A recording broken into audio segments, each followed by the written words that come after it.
ಎಲ್ಲರಿಗೂ ನಮಸ್ಕಾರ. Welcome back to my channel Jayaloki Kannada recipe. Bisibele bath ಅಂದ್ರೆ ಯಾರಿಗೆಲ್ಲ ಇಷ್ಟ ಇಲ್ಲ ಹೇಳಿ. ಬಿಸಿಬೇಳೆ ಬಾತ್ ನ ಮಾಡಕ್ಕೆ ಬೇಕಾಗಿರುವಂತ ಪೌಡರ್ ನ ಹೇಗ್ ಮಾಡೋದು ಅಂತ ನೋಡ್ಕೊಂಡ್ ಬರೋಣ. ಯಾವಾಗ್ಲೂ ಬಿಸಿಬೇಳೆ ಬಾತ್ ಮಾಡಕ್ಕೆ ಪ್ಯಾಕೆಟ್ ಅಂತ ತರೋದ್ರ ಬದಲು ಈ ತರ ಮನೇಲೆ ಬಿಸಿಬೇಳೆ ಬಾತ್ ಪೌಡರ್ ನ ಮಾಡ್ಕೊಂಡ್ ನೋಡಿ, ತುಂಬಾನೇ ಚೆನ್ನಾಗಿ ಬರುತ್ತೆ. ಇನ್ನು ನನ್ನ ಚಾನಲ್ ನ ಸಬ್ಸ್ಕ್ರೈಬ್ ಮಾಡ್ಕೊಂಡಿಲ್ಲ ಅಂದ್ರೆ ಪ್ಲೀಸ್ ಸಬ್ಸ್ಕ್ರೈಬ್ ಮಾಡ್ಕೊಳ್ಳಿ. ಫೇಸ್ಬುಕ್ ಅಲ್ಲಿ ನೋಡ್ತಿರೋದ್ರೆ ಫಾಲೋ ಮಾಡೋದನ್ನ ಮರಿಬೇಡಿ. ಈ ತರ ಬಿಸಿಬೇಳೆ ಬಾತ್ ಪೌಡರ್ ನ ಮಾಡಕ್ಕೆ ಮೊದಲಿಗೆ ನಾನು ಒಂದು ಕಡಾಯಿಗೆ 1 ಟೀ ಸ್ಪೂನ್ ಅಷ್ಟು ಎಣ್ಣೆನ ಸೇರಿಸ್ಕೊಂಡಿದ್ದೀನಿ. ಅರ್ಧ ಟೀ ಸ್ಪೂನ್ ಅಷ್ಟು ಮೆಂತ್ಯನ ಸೇರಿಸ್ಕೊಂತಾ ಇದ್ದೀನಿ.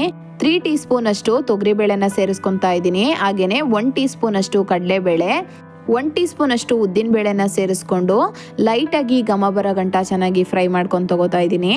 ನೆಕ್ಸ್ಟ್ ನಾನಿಲ್ಲಿ 4 ಪೀಸ್ ಅಷ್ಟು ಚಕ್ಕೆನ ತಗೊಂಡಿದ್ದೀನಿ, 3 ಏಲಕ್ಕಿ, ಹಾಗೇನೆ 3 ಲವಂಗನ ಸೇರಿಸ್ಕೊಂತಾ ಇದ್ದೀನಿ. ಅರ್ಧ ಟೀ ಸ್ಪೂನ್ ಅಷ್ಟು ಮೆಣಸನ್ನ ಸೇರಿಸ್ಕೊಂಡು ಚೆನ್ನಾಗಿ ಘಮ ಬರೋ ಗಂಟ ಫ್ರೈ ಮಾಡ್ಕೊಂಡು ತಗೋತಾ ಇದ್ದೀನಿ. ನೆಕ್ಸ್ಟ್ 1 ಟೀ ಸ್ಪೂನ್ ಅಷ್ಟು ಜೀರಿಗೆನೂ ಸೇರಿಸ್ಕೊಂಡು ಫ್ರೈ ಮಾಡ್ಕೋಬೇಕು. ನೆಕ್ಸ್ಟ್ 1 ಇಡಿಯಷ್ಟು ನಾನಿಲ್ಲಿ ಧನಿಯಾನ ಸೇರಿಸ್ಕೊತಾ ಇದ್ದೀನಿ. ಇದನ್ನು ಸೇರಿಸ್ಕೊಂಡು ಚೆನ್ನಾಗಿ ಫ್ರೈ ಮಾಡ್ಕೊಂಡು ತಗೊಳ್ಳಿ. ಇದೇ ಥರ ಲೋ ಫ್ಲೇಮಲ್ಲೇ ಇಟ್ಕೊಂಡು ಫ್ರೈ ಮಾಡ್ಕೋಬೇಕು. ಹೈ ಫ್ಲೇಮಲ್ಲಿ ಇಟ್ಕೊಂಡ್ರೆ ಎಲ್ಲ ಸೀದೋಗ್ಬಿಡುತ್ತೆ. ಹಾಗೆಯೇ 10ರಿಂದ 12 ಬ್ಯಾಡಗೆ ಮೆಣಸಿನ್ಕಾಯಿ, 7ರಿಂದ 8 ಖಾರದ ಮೆಣಸಿನ್ಕಾಯಿನ ಸೇರಿಸ್ಕೊಂಡು ಚೆನ್ನಾಗಿ ಫ್ರೈ ಮಾಡ್ಕೊಂಡು ತಗೊಳ್ಳಿ, ಎಲ್ಲ ಸ್ವಲ್ಪ ಗರಿ ಗರಿ ಆಗೋಷ್ಟು. ನೆಕ್ಸ್ಟ್ ಇಲ್ಲಿ 1 ಇಡಿಯಷ್ಟು ನಾನು ಕರಿಬೇವಿನ ಸೊಪ್ಪನ್ನ ಸೇರಿಸ್ಕೊತಾ ಇದ್ದೀನಿ. ಇದನ್ನು ಸೇರಿಸ್ಕೊಂಡು ಚೆನ್ನಾಗಿ ಕರಿಬೇವು ಗರಿ ಆಗೋಷ್ಟು ಚೆನ್ನಾಗಿ ಫ್ರೈ ಮಾಡ್ಕೊಂಡು ತಗೊಳ್ಳಿ. ನೆಕ್ಸ್ಟ್ 1 ಕಪ್ ಅಷ್ಟು ಕೊಬ್ಬರಿನ ಸೇರಿಸ್ಕೊತಾ ಇದ್ದೀನಿ. ಚೆನ್ನಾಗಿ ಕೊಬ್ಬರಿನ ಸೇರಿಸ್ಕೊಂಡು 1ರಿಂದ 2 ನಿಮಿಷ ಚೆನ್ನಾಗಿ ಫ್ರೈ ಮಾಡ್ಕೊಂಡು ತಗೊಳ್ಳಿ. ಈಗ ನೋಡ್ತಿರ್ಬೋದು ಎಲ್ಲವುದು ಚೆನ್ನಾಗಿ ಫ್ರೈ ಆಗಿದೆ. ಈ ಹಂತದಲ್ಲಿ ಗ್ಯಾಸ್ನ ಆಫ್ ಮಾಡ್ಕೊಂಡು ತಗೋತಾ ಇದ್ದೀನಿ. ಇಷ್ಟ ಆದರೆ ಸಾಕಾಗುತ್ತೆ.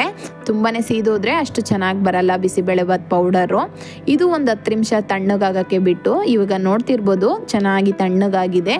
ಇಷ್ಟು ತಣ್ಣಗಾದ್ಮೇಲೆ ಚೆನ್ನಾಗಿ ನಾವು ಗ್ರೈಂಡ್ ಮಾಡ್ಕೋಬೇಕಾಗತ್ತೆ. ನಾನು ಇಲ್ಲಿ ಫ್ರೈ ಮಾಡ್ಕೊಂಡಿರೋದನ್ನ ಒಂದು ಮಿಕ್ಸಿ ಜಾರ್ಗೆ ಸೇರಿಸ್ಕೊತಾ ಇದ್ದೀನಿ.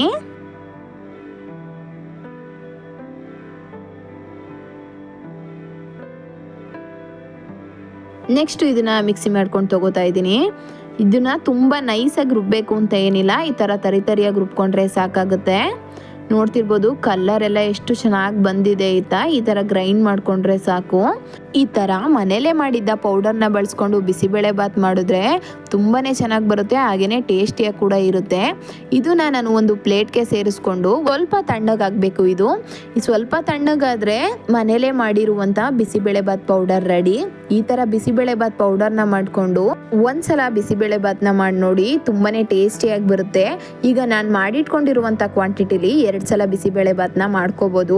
ನೀವು ಯಾವಾಗಲೂ ಪ್ಯಾಕೆಟ್ ಬದಲು ಈ ಥರ 5ರಿಂದ 10 ನಿಮಿಷ ಟೈಮ್ ಕೊಟ್ಟು ಬಿಸಿಬೇಳೆ ಬಾತ್ ಪೌಡರ್ನ ಮಾಡಿಕೊಂಡ್ರೆ ಆರೋಗ್ಯ ಕೂಡ ತುಂಬಾ ಒಳ್ಳೆಯದು. ನೀವು ಒಂದ್ಸಲ ಈ ಥರ ಬಿಸಿಬೇಳೆ ಬಾತ್ ಪೌಡರ್ನ ಮಾಡಿ ನೋಡಿ, ಹಾಗೆಯೇ ನನಗೆ ಹೇಗೆ ಬಂದಿತ್ತು ಅಂತ ಕಮೆಂಟ್ ಮಾಡಿ ತಿಳಿಸಿ.